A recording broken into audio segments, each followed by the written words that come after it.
Yüksək maaş, ödənişsiz təhsil və səhiyyə. Azad münasibətlər və daha artığı.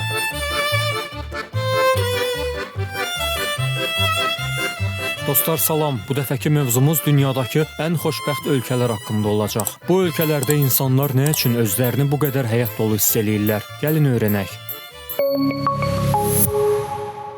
10-cu sırada yer tutan Avstraliyadan başlayaq. Onlar işdən sonra açıq havada gəzməyi, çimərliklərdə və parklarda dincəlməyi sevirlər. Həftə sonları piknik edir, tez-tez açıq havada idmanla məşğul olurlar. Şəxsi həyatlarında münasibətlər açıqdır, liberal dəyərlərlə yaşayırlar. Ancaq buna baxmayaraq ailə anlayışı da onlar üçün önəmlidir. Möhtəşəm təbiəti insanı heyran edir. Burada elə heyvanlar var ki, onlara başqa heç yerdə rast gəlinmir.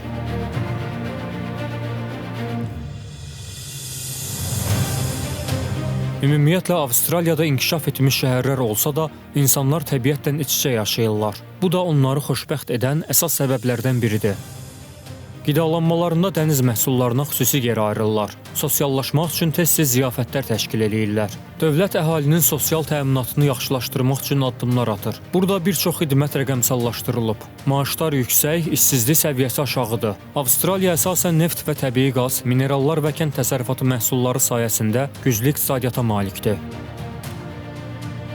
Səhiyyə sistemi ödənişsiz və ya çox aşağı ödənişlərlə vətəndaşların xidmətindədir. Dövlətin maliyyələşdirdiyi təhsil proqramları da var. 9-cu sırada qərarlaşan İsveçrədə insanlar dağ yürüyüşlərini, xizək sürməyi çox sevirlər. Sakit və planlı bir həyat yaşayırlar. İsveçrə saatlarının məşhur olması əlbəttə ki, təsadüfi deyil. Onlar dəqiq insanlar sayılırlar. Şəxsi həyatın toxunulmazlığı burada vacib məsələdir. Nə yeyib içdiklərinə fikir verirlər. Sağlam həyat tərzi onlar üçün önəmlidir. Fondue adlanan çox dadlı şirniyyatları var. Şokolad və yerli pendir növləri burada çox məşhurdur. İsveçrə həm də yüksək gəlir səviyyəsi, mükəmməl səhiyyə və təhsil sistemi ilə tanınır. Bankçılıq, sığorta, dərman məhsulları və lüks mallar ölkə iqtisadiyyatının əsasını təşkil edir. Xüsusən də İsveçrə dünyadakı ən etibarlı bank sisteminə malikdir. Bu da ölkəyə davamlı maliyyə axını gəlməsinə və siyasi sabitliyin qorunmasına səbəb olur. İnsanların nə vaxtsa işğal olunma ilə bağlı qorxuları yoxdur. Hətta 2-ci Dünya müharibəsi zamanı da İsveçrə şəhərləri hər hansı zərər görmədi.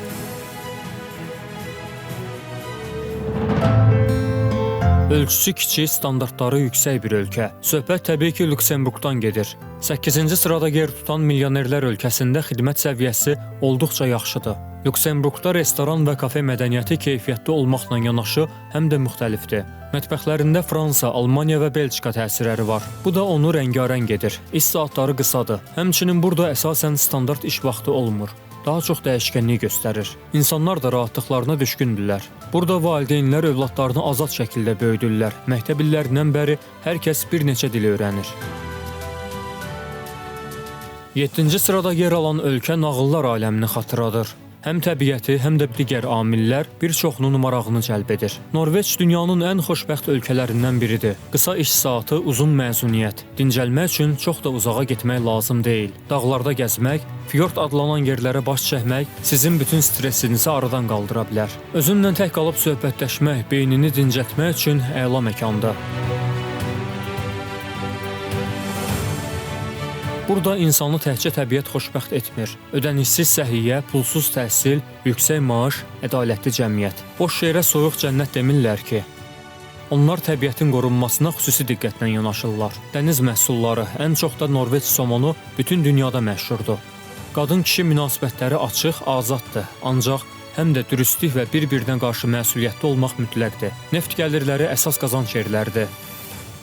Videonu bitirdikdən sonra Norveç haqqında hazırladığım ətraflı məlumatlarla da yuxarıdakı link vasitəsilə tanış ola bilərsiniz. İndi isə keçək digər ölkəyə.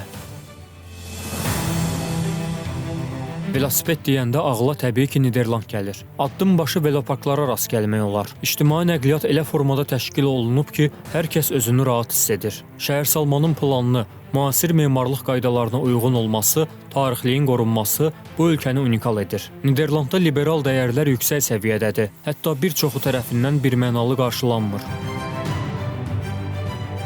Burada insanların şəxsi həyatına kiçik bir müdaxilə belə cinayət sayıla bilər. Ona görə də səfər etsəz diqqətli olun. İdarə etmənin şəffaf olduğunu deyə bilərik. Şəxsi həyata müdaxilə məhdudlaşdırılsa da, rüşvət və başqa cür qanunsuzluqlar olarsa qısa müddətdə ifşa edilir. Qanunun aliliyi yüksək səviyyədə qorunur. Bu da insanların güvən içində arxain şəkildə yaşamasına səbəb olur. Hollandların digər ölkələrə baxdıqda daha sosial olduqlarını deyə bilərik. Burada insanlar gülərüz, səmimidirlər. Mətbəxlərində dünya bəxş etdikləri Holland pendirindən tez-tez istifadə edir, dəniz məhsullarına xüsusi yer ayrılırlar. Ticarət, bankçılıq, kənd təsərrüfatı və innovativ texnologiyalar Niderlandı varlandıran sahələrdir. Təhsil və səhiyyə sistemi də digər sadaladığımız ölkələrdəki kimidir. Yerləşdiyi çətin coğrafi mövqeyə baxmayaraq İsrail 5-ci sırada qərarlaşa bilib. Bunda təbii ki, təhlükəsizliyin yüksək səviyyədə qorunması da rol oynayır. Burada ailə münasibətləri digər danışdığımız ölkələrdən daha sıxdır. Yenə də ölkənin tamamilə konservativ olduğunu demək olmaz. İş həyatlarına bağlıdırlar. Buna baxmayaraq axşam saatları rəngarəng keçir. Texnoloji imkanlardan maksimum istifadə edilir. Xüsusilə tibb və tədris sistemində innovativ yanaşmalar tətbiq olunur. Müdafiə sənayesi əsas qazanc mənbəyidir. Burada yəhüdilərlə yanaşı ərəblər də məskunlaşıb. Onlar da ölkədə eyni haqlara sahibdilər. İvrit dili ilə bərabər öz dillərində təhsil almaq hüquqları var. Unutmadan, İsraildə insanlar çimərliklərə üst tutmağı sevirlər. Bu məkanlara həmçinin turistlərin də marağı olduqca böyükdür. İsrail texnoloji imkanların özünə məxsus tarixin bir araya gəldiyi məkandır. Bir hissəsi bu ölkədə yerləşən Ölü dəniz haqqında hazırladığım bu videonu da daha sonra izləməyi unutmayın.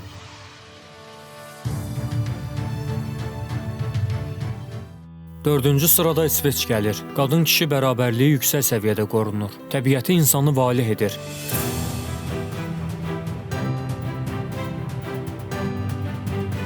İş saatı qısa olduğundan burada ürəyin istədiyi kimi dincəlmək olar. Üstəlik iş saatı təkcə qısa olması ilə seçilmir. Həm də əsas məsələ işin keyfiyyəti olduğundan nə qədər çalışacağın biraz da özündən asılıdır.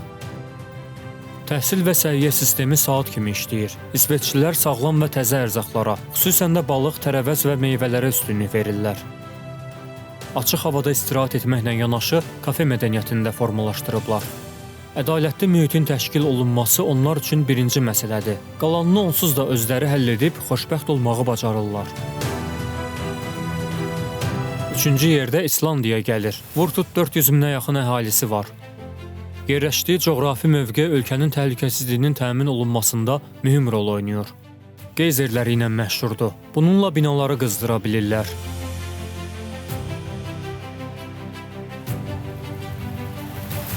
Onlar dəqiq bu dünyadan deyillər. Ölkə həm təbiəti, həm coğrafi mövqeyi, həm də yaşam tərzi ilə seçilir.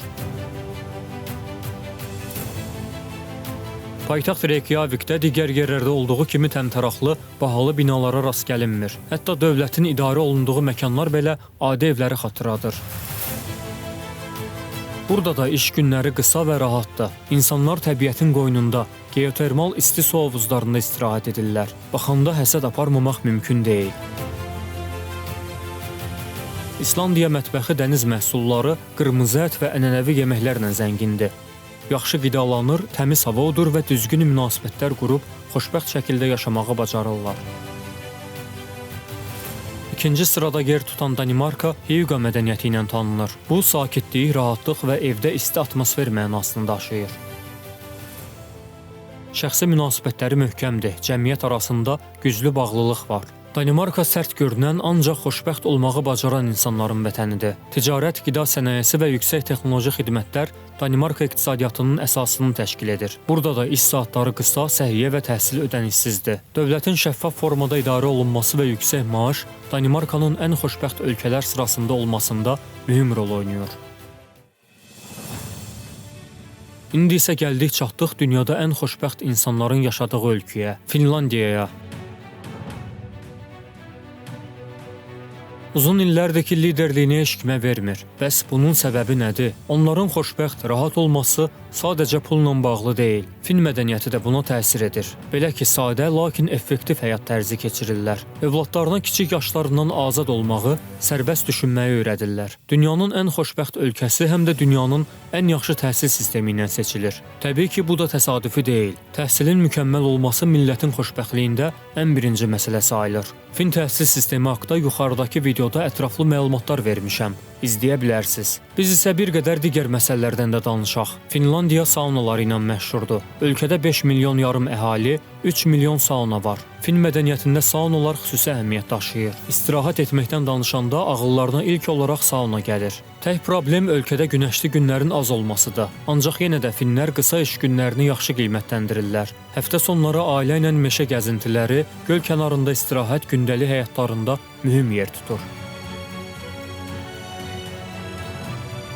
Əgər diqqət elədinizsə, ən xoşbəxt ölkələri birləşdirən bir neçə vacib məsələ var. Ədalətli cəmiyyətin, sistemin olması və təhlükəsizlik ən birinci şərtdir.